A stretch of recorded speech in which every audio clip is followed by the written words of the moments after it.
ধীরে ধীরে পরিষ্কার হয়ে আসছে টি-20 বিশ্বকাপের সেরা ৮-এর রূপরেখা। আইসিসির সবচেয়ে বেশি দলের বিশ্বকাপ থেকে এরই মাঝে বাদ পড়েছে ১০ দল। সুপার ৮-এ নিজেদের জায়গা নিশ্চিত করেছে ৪ দল।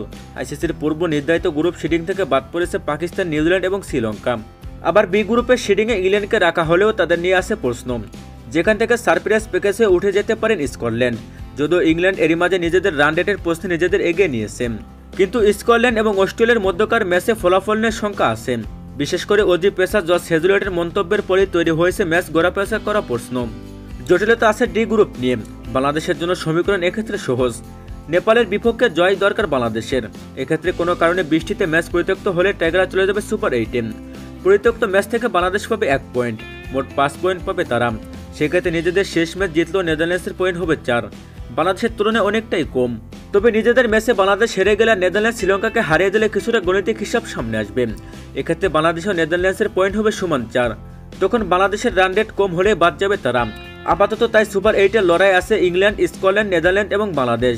এদের মধ্যে বাংলাদেশ আর নেদারল্যান্ডের মধ্যে কোয়ালিফাই করা দল যাবে সুপার ৮-এর প্রথম গ্রুপে, যেখানে তাদের জন্য অপেক্ষা করছে এ গ্রুপের ভারত, বি গ্রুপের অস্ট্রেলিয়া এবং সি গ্রুপের আফগানিস্তান। বাংলাদেশ কোয়ালিফাই করলে তারা আসবে এই গ্রুপে। আর বি গ্রুপ থেকে কোয়ালিফাই করা দল যাবে সুপার ৮-এর দ্বিতীয় গ্রুপে, যেখানে আগে থেকে জায়গা নিশ্চিত করে রেখেছে টুর্নামেন্টে দুই স্বাগতিক যুক্তরাষ্ট্র এবং ওয়েস্ট ইন্ডিজ। ডি গ্রুপ থেকে এখানে জায়গা করে নিয়েছে দক্ষিণ আফ্রিকা।